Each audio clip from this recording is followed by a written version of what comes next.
I wanted to ask you about, do you think there is potential for a residual hangover from the knockout? Because the players look devastated afterwards. Yeah, I mean, there always is. The thing that's tough about this time of year, if you've had a good season. And so if you get yourself to a spot where you're still in the League Cup, or you're the favorite for the League Cup, or you've already won the League Cup, and if you're still in the FA Cup, there's always going to be talk of a treble or quadruple. And I can remember, over the past handful of seasons, maybe over the past 10 years, I used to really enjoy this time of year because there would be a moment where City was you would have thought they were nailed on for the quadruple, the best team ever. And then there would be a week where they lost. They're out of the FA Cup. They lost in Champions League, and there was nothing left but the Premier League, which is still a big deal. But it was they would go from the best season of all time to just some team. And that was fun to watch when it was someone else. I think whenever you're talking about fighting for trophies on this many fronts, you always run into that chance that you start to dream of what the treble's going to... And for us last year even, right? It was the same thing. And then a little by little, things start to slip away and change. It's very hard to do, but this is the time of year where all you can pay attention to is the possibility. And so I think I'm not too worried about this team not being able to put it back together for Sunday. It's Sunday, right? Not Saturday? It's Sunday, yeah. I'm not too worried about the team not being able to put it back together for Sunday because I think you've got some really experienced veterans in there. You've got Mo, you've got Virgil, you've got Ali, you've got people who have just done this before, McAllister. They're competitive enough that they want to win this League Cup. And they're going to know how to put it back together and just be back out there and be at their best. And, that's always one of the keys is how do you prevent the things that just happened from affecting how you take on the next thing? And it's easier said than done, but we've got people who know how to do it. I mean, is it possible? For sure. And the thing I would worry about is if Newcastle were to jump up by a goal or start out playing us for half an hour, you start to get that little bit of a narrative running in their head of some players being oh my God, in 5 days, we're going to have blown all of this. We're going to go from this possible treble to, being out of both cups. And I think that kind of thing can start to get in people's heads, can start to get in the fans' heads, and you can just see the roller coaster there. And it's the thing I loved about watching City navigate this kind of thing. That's hard when it's your team or you're the team to not ride that roller coaster so significantly. Yeah, and it's interesting you talk about how over the last number of years the treble and the quadruple is the narrative every year. So probably for Liverpool or City or maybe Arsenal, it's, let's go for all four, especially Liverpool and City recently. Let's go for all four. But that's so rarely done. I remember, Andrew, and this is going to age me, right? But when Liverpool won the double in 1986, everybody was talking about it. The league and the FA Cup. Everyone was going, oh my God, this is huge. They've won the double. And I could imagine it was the same when we won the treble in 77 or 78. It was wow, absolutely wow, that somebody actually won the FA Cup and the league in the same season. This just never happens. Fast forward 1,000 years, and we're now talking about going for everything, go for the quadruple, and it doesn't happen. No, it really doesn't happen that often, but the expectation is almost unless you're winning a couple of those, then you're not really accomplishing enough. Yeah. And, part of that, I think, is just a build up. You see what's possible, right? So it's you rewind to Monday. And I think if you said, hey, how do you feel about the possibility of you winning the Champions League? Good. Actually, we could do it. And that's fair, right? How do you feel about the chance of you're winning the League Cup? Oh, quite good. Like I think we can beat Newcastle. We're a better team than Newcastle across this season. How do you feel about winning the league? Really good. Like we've got a great lead there. As long as we don't trip over our own feet, like we're golden. So it's like, okay, you put those three things together and they add up to treble pretty straightforwardly. But of course, the reality of what you need to accomplish in between there and the focus you need in between there is really significant. And the thing, then if you can imagine, yeah, this is possible. You're not crazy for imagining it. But then it can feel like you lost something that you were supposed to accomplish, which adds to frustration. If you already dusted off the empty space in your trophy case for these 3 new trophies, and then, you get knocked out of one of them, it can be pretty easy to then feel like you lost something that was never really yours. And I think that can have a big blow on morale, maybe more so for fans than the team, but I think a huge blow for the team too. It's like you could tell like they were affected by losing that game Tuesday. They didn't think they were going to lose. No. And I think it's what you're talking about there is symptomatic of a wider societal shift into. So I'm sure anyone who's listened to this for a long time will know my background is in transactional analysis psychotherapy, and one of the elements that they talk about in transactional analysis is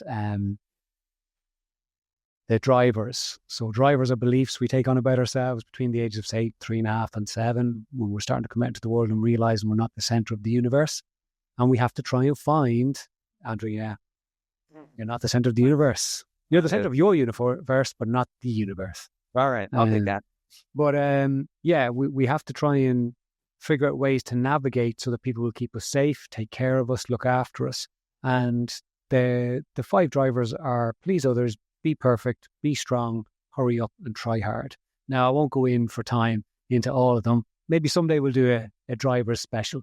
But the be perfect driver is where, in its positive state, for any individual to have a be perfect driver, they will work pretty hard. They'll achieve quite good things. They'll score quite high in exams. They'll have their tidy desk, everything will have its place. But under stress, we feel like our best is never good enough. And I believe we've had a societal shift where an expectation of a be perfect being attainable all the time is something that there's a narrative around that is just not true.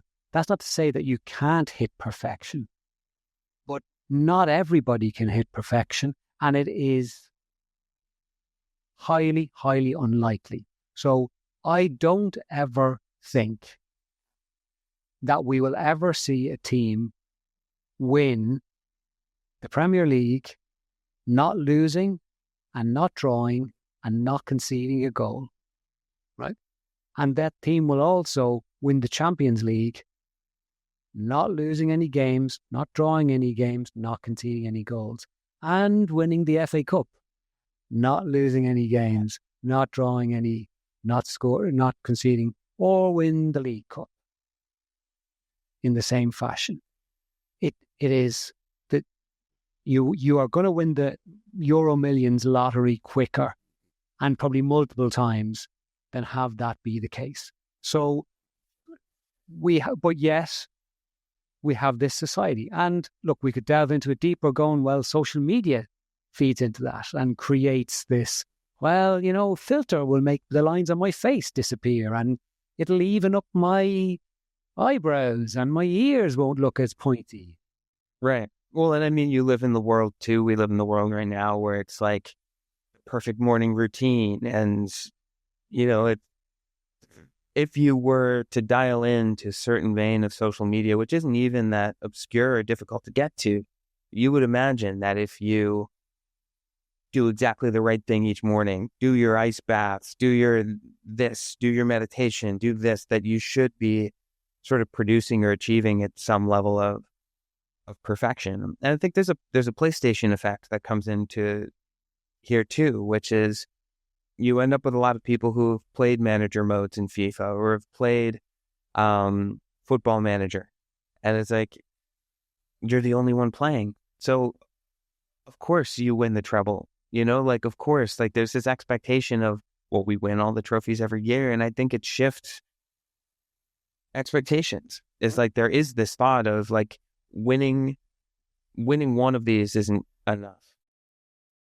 And then that can create a lot of frustration. I mean, it comes down to small margins in one game. And we could, like you said, we could easily have won that game Tuesday. Very easily have won that game Tuesday. Well, look, if Ali gets a full hand on Vitinha's first penalty, that could completely change the narrative, because Mo steps up, fires it in, and all of a sudden it's a very different mentality within the two teams. Absolutely. The pressure switches a lot. I think the thing that I'm worried about now from a fan base level, but also we lose this. You look at the League Cup. If we don't win the League Cup, you're all of a sudden looking at this situation where we were in for 3 trophies. We felt really good about our season. A couple of these players who are set to resign, maybe we're hopeful they'll come back, but there's no progress on that. And then all of a sudden it's like you look at it and it's like, okay, the season's not done. We need to finish the Premier League, but like we just need to be steady there. We don't have news on Virgil. We don't have news on Mo. Trent may not play for Liverpool again, right? Depending on how bad that injury is. We are hearing rumors of Ibu being out the door. I mean, Ibu and Virgil have been the reason this team has been so good. Primarily, when Ibu was out for a stretch, that was our wobbly spell. So that's been a huge part of it. So all of a sudden, you're going from, wow, look at this team. It's a young team. We could win a treble. We'll probably re-sign some of our big stars to, we just blew 2 opportunities at trophies. 3 of our best players are out the door. One of our other best players in Alisson is probably aging out. One of our center backs is disappearing, possibly. Like, we don't know this, but all of a sudden, if you want to catastrophize, and people do, to feeling like we're going to be back at some version of square negative one. We don't even know what this is going to have to look like going forward. And that would be catastrophic, not to catastrophize, but it would be a catastrophe. And yes, it's highly unlikely that scenario would be the case. Sure.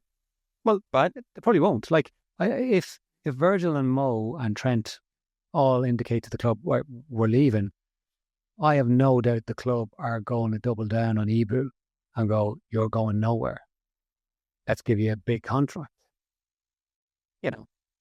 Yeah. I think the thing is, depending on your mood, question marks can be filled in easily with the best possible outcome or the worst possible outcome. We don't spend a lot of time daydreaming about the sane middle ground. Well, yeah, the truth. Right. Or what's likely, because we can't know the truth about the future. But like, if you blow, that's right. So much of my job as a sports psychologist is often about helping athletes separate the things that just happened from the things that are going to happen next, and also separate the present moment from their hopes about big picture in the future. Right. And so the biggest things that trip people up are, I have these big goals. I want to be an Olympian, or I want to play for Liverpool, or I want to start in the team, or I want to be the leading goal scorer, or I want to whatever. And we have these big picture goals.